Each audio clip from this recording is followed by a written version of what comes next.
When a near-fatal accident drags Evan Williams's past back into the spotlight, his marriage to Amma begins to crumble under the weight of secrets, betrayal, and the relentless eyes of the media. The storm is coming, secrets will shatter, love will be tested, and nothing will stay the same. Please like and subscribe as we begin. The rain came hard that night, turning the whole city into a blur of water and headlights. By the time the ambulance lights cut through the downpour, Amma was already at the hospital, soaked, mascara running down her face.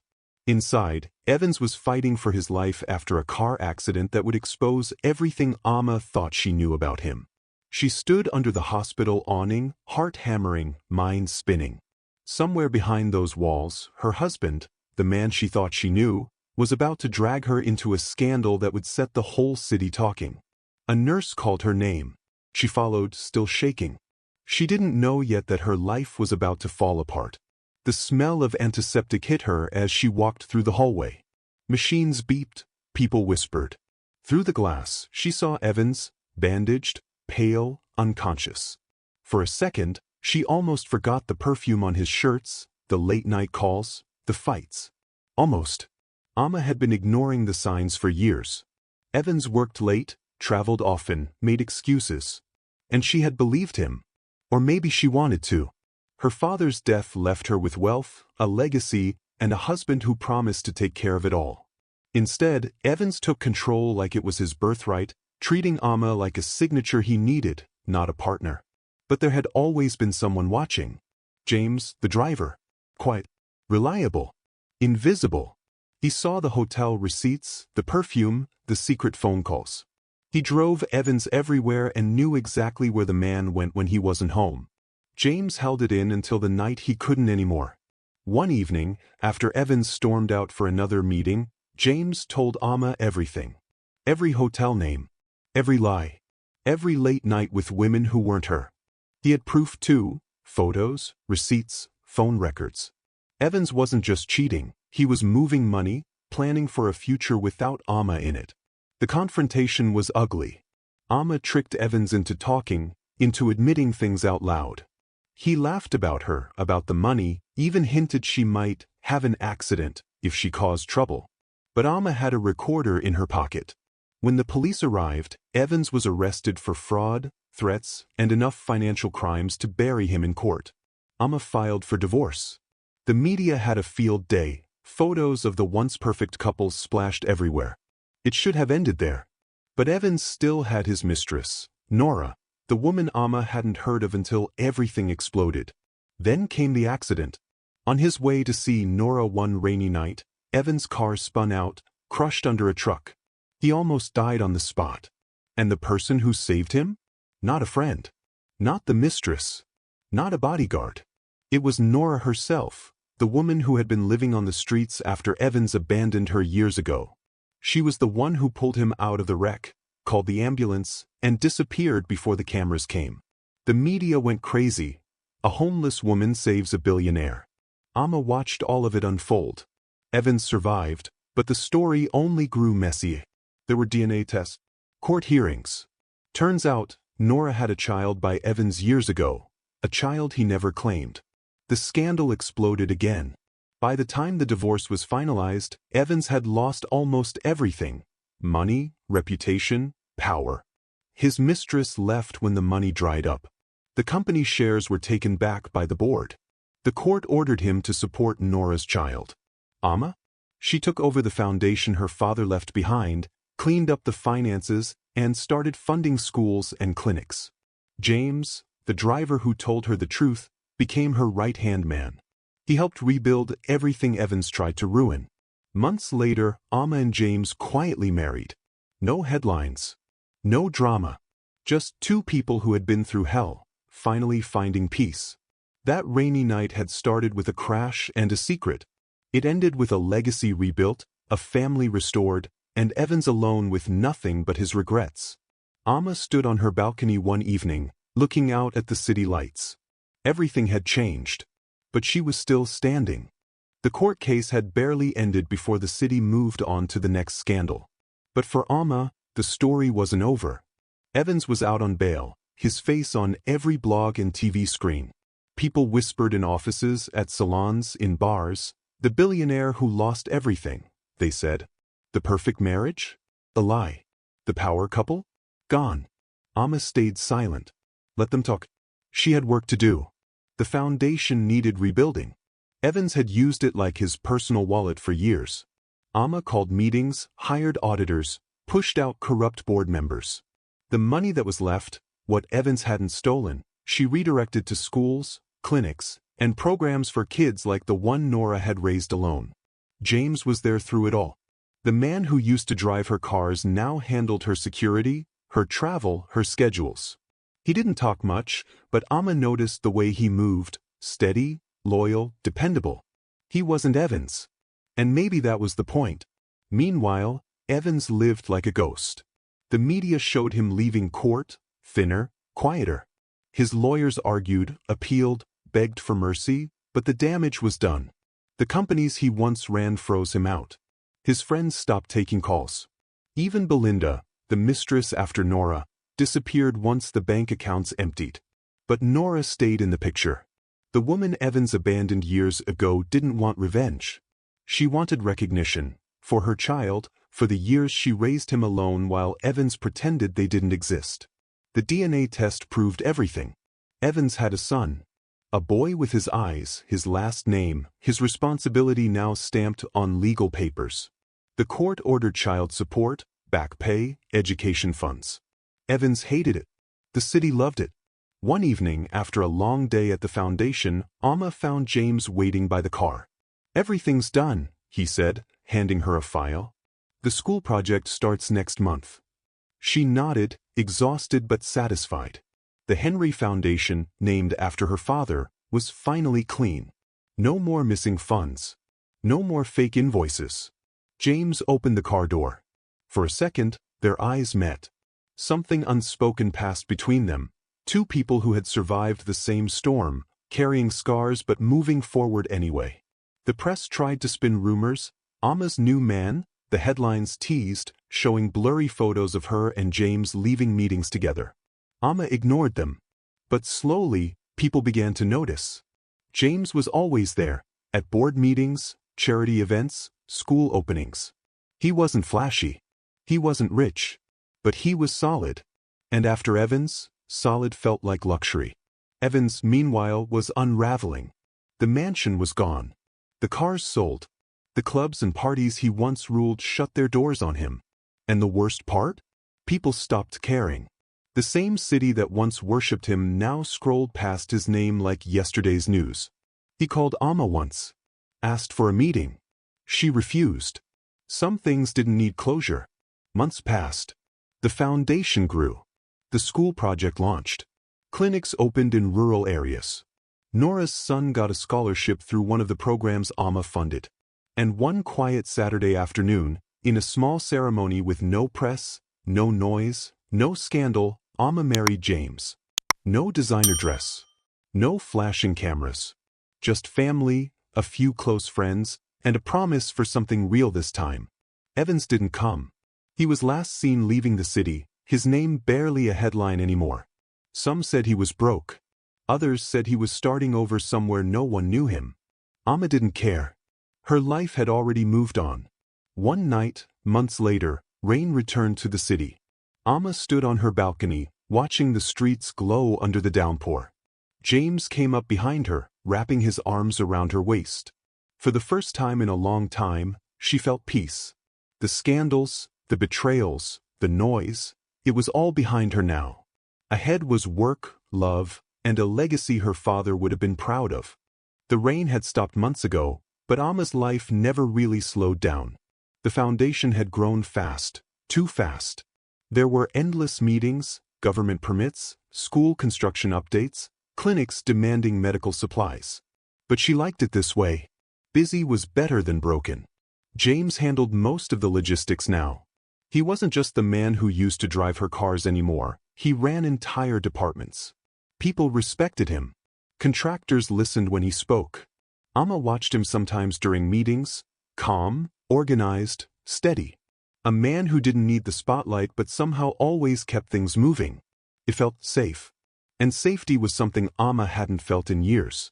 The city, though, wasn't done with its drama. Evans had vanished after the court cases. The tabloids stopped caring. The business world shut him out. But in a city like this, people like him never disappear completely. He showed up again in the worst way possible, broke, angry, desperate. First, there were rumors. Someone saw him drinking in cheap bars. Someone else said he was trying to sell the last things he owned. Then came the threats. Not to Amma directly, he wasn't stupid enough for that, but to the foundation. Anonymous calls. Fake invoices. Lawsuits filed just to slow down projects. James was the first to notice the pattern. He's behind this, James told Amma one night, spreading documents across the table. It's his name on the shell companies. He's trying to mess with the funding. Amma looked at the papers, anger rising like heat. Evans wasn't just bitter. He was reckless. They took him to court again. This time, there were no headlines, no paparazzi. People had stopped caring about Evans, but the law hadn't. The judge froze what little money he had left. Ordered him to stay away from Amma, the foundation, and Nora's son. It was the final blow. Evans walked out of that courtroom looking smaller than she'd ever seen him. Amma didn't feel triumphant. Just tired. Some men built empires. Evans built ruins. Meanwhile, life kept moving for everyone else. The first school opened in the village where Amma's father was born. Kids with bare feet and bright eyes sat at wooden desks built from foundation funds. Nora's son, David, came for the ribbon cutting, tall now, almost grown. Amma shook his hand, a quiet truce passing between them. He didn't talk much about Evans. Didn't need to. Some absences speak louder than words. At home, Amma and James settled into something simple. No scandals. No secrets. Just two people learning how to breathe after years of storms. He cooked sometimes, badly, but it made her laugh. She handled the garden. They argued over little things like paint colors and grocery lists, the kind of arguments normal couples had. It felt strange, this ordinary life. Strange but good. Then out of nowhere came the letter. It was from Evans. No threats this time. No demands. Just a single page delivered through his lawyer. He was leaving the country. No forwarding address. No explanations. Just leaving. Amma read it twice, waiting for anger or relief. Neither came. It felt like closing a book she'd been forced to read for too long. Months passed. The foundation expanded to 3 schools, 2 clinics, a scholarship fund. David started college on one of those scholarships, engineering. Nora got a small house through one of the programs Amma funded for single mothers. James oversaw construction for a women's vocational center in the city. He wanted welding classes, carpentry workshops, real skills that led to real jobs. One evening, as the sun set over half-finished buildings, Amma stood beside him, watching workers pack up for the day. "You built this," she told him softly. He shook his head. "We did." And maybe that was true. But Amma knew one thing. None of it would exist if James hadn't told her the truth that night in the car, back when everything first fell apart. The city barely remembered Evans anymore. People moved on to new scandals, new headlines. But Amma remembered. Not with anger. Not with regret. Just as a fact like the rain or the wind, something that happened, then passed. One night, during a fundraiser for the foundation, Amma stood at the podium. Lights flashed. Cameras clicked. She talked about schools, clinics, scholarships. About second chances. About what could grow from broken ground. People clapped. Donated. Smiled for photos. But when the lights went off and the guests left, Amma slipped out to the balcony where James was waiting. The city stretched below them, glowing and restless. "You okay?" he asked. She nodded. For the first time in years, she actually was. The next year moved like someone had hit fast forward on Amma's life. The foundation kept growing. More schools. More clinics. More scholarships. Politicians came for photo ops. Corporations donated big checks. Amma smiled through it all, but deep down, she knew the work wasn't about headlines. It was about fixing what had been broken. Not just in the city. Not just in Evans's wake. But inside herself too. James became her anchor. He didn't talk much, but when he did, it was steady, solid. The kind of voice that could quiet a storm. Sometimes, Amma caught herself watching him the way you watch someone rebuilding a house you thought was unsalvageable. Brick by brick, he was turning chaos into structure. The first time he held her hand in public, it wasn't some big romantic gesture. They were leaving a meeting. Cameras flashing. Reporters shouting questions. She stumbled on the curb, and his hand caught hers. Simple. But it stayed. Meanwhile, Nora had built a small, quiet life. She worked part-time at one of the clinics Amma funded. David was in his second year of college now, studying engineering like it was the only thing that made sense in a world full of broken pieces. Sometimes he visited Amma, awkward but polite. He didn't call Evans. Not once. He didn't stay gone. A year after that letter, someone spotted him back in the city. Thinner. Rougher. A man who had once walked into rooms with a smile like a headline now moved through the world like a ghost. Rumors said he was broke. Others said he was sick. Amma didn't care. Until one night he showed up at her gate. It was raining. Of course it was. He looked nothing like the man she married. "Can we talk?" he asked, voice shaking. James stood beside her. Protective. Ready. "There's nothing left to talk about," Amma said, calm but cold. "I lost everything," Evans said. "The house. The companies. The money, it's all gone." Amma stared at him. The rain slid down his face, but it wasn't enough to wash away the choices that had brought him here. "I need help," he whispered. James shifted, waiting for her answer. Amma didn't move. "You had help," she said finally. "You burned it." She turned. Walked inside. James closed the gate behind them. Evans didn't follow. That night, Amma didn't cry. Not like she thought she might. Instead, she slept deeper than she had in years. Months passed. The foundation opened its biggest project yet, a technical college for women. Welding, carpentry, engineering, computer science. Amma stood at the opening ceremony, cameras flashing, speeches flowing. When David walked across the stage to shake her hand, taller now, confident, she felt something loosen in her chest. This was what the storm had left behind. Not just ruins, but roots. One evening, after everyone had left the ceremony, Amma and James stayed behind, watching the sunset hit the new building's windows. "You ever think about the past?" she asked. "Sometimes," he said. "But not for long." She smiled. For the first time, the past felt small. Evans disappeared again after that night at the gate. Some said he left the country. Others said he stayed, drifting through cheap hotels and quiet bars. Amma never saw him again. She didn't go looking. Some chapters closed themselves. By the end of that year, Amma and James got married. No tabloids. No scandals. Just a small ceremony in the garden behind the house. Nora came. So did David. It wasn't loud. It wasn't dramatic. It was enough. And for the first time in forever, Amma felt like the storm had finally passed. The first months of marriage for Amma and James felt different. Not the kind of difference that came with grand gestures or fireworks. It was quiet, gentle. A house without lies felt strange at first, like someone had turned off a constant background noise you didn't even realize was there. James wasn't flashy. He didn't buy her diamonds or take her on yachts. But the man fixed leaky pipes before she even noticed they dripped. He handled tax paperwork without being asked.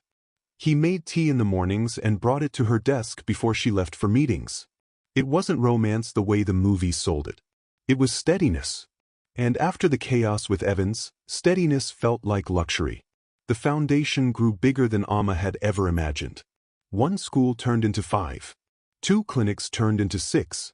The technical college launched its first group of graduates, women with welding certificates, computer programming skills, carpentry licenses. Some of them sent letters. "I feed my family now. I fixed the roof of my mother's house. I'm the first woman in my village to run a construction team." Amma kept those letters in a box on her desk. They reminded her why all of it mattered. Nora stayed in the background. She worked at the clinic, quiet but present. Her son David finished college and got a job at an engineering firm. He visited sometimes, stopping by the house with blueprints rolled under his arm. He didn't call Amma Mom, but there was respect in his voice when he spoke to her. Evan stayed gone. Some people whispered he was in another country. Others said he wasn't even alive anymore. Amma didn't ask. The city had stopped caring about him. So had she. Years passed. The foundation became one of the biggest in the region. Amma started training other women to take leadership roles. She wanted the work to live beyond her. James expanded the technical college programs into rural areas. David came back one day with an idea for solar-powered welding machines for villages with no electricity. Amma funded it. It won an award 2 years later. They took a photo together at the ceremony, Amma, James, David, Nora standing off to the side smiling softly. The papers ran the story. But this time, there was no scandal. Just progress. One rainy evening, because somehow the rain always came back, Amma stood on the balcony of the house. The city lights stretched out like a blanket below her. James joined her, slipping an arm around her shoulders. "Big day tomorrow," he said. "Yeah," she smiled. "The new hospital opens. Your father would have been proud." Amma looked at him, then back at the glowing city. "I think so too." The hospital opened the next day. It had pediatric wings, maternity wards, solar panels on the roof. Nurses walked the halls smiling like the building itself felt lighter than the world outside. Amma cut the ribbon. Cameras flashed. Speeches were made. But when the ceremony ended and everyone left, she walked the halls alone, room by room, quiet. She thought of her father, of the girl she had been before Evans, of the woman she became after, of storms, lies, and second chances. And she realized something. This was the ending. Not a dramatic one. Not the kind movies write. But the kind where work keeps going. Where children go to school. Where mothers get health care. Where scandals fade but the good things stay. That night, Amma sat on the balcony again, rain tapping against the railings. James brought her tea. Nora texted her a picture of David at his job site, hard hat on, smiling. And for the first time in a long, long time, Amma felt done. Not empty. Not angry. Just done. The storm had passed. And that was enough. Thanks for watching. Please do not forget to like, subscribe, and turn on your notifications so you won't miss our next mind-blowing tale. See you next time. Bye.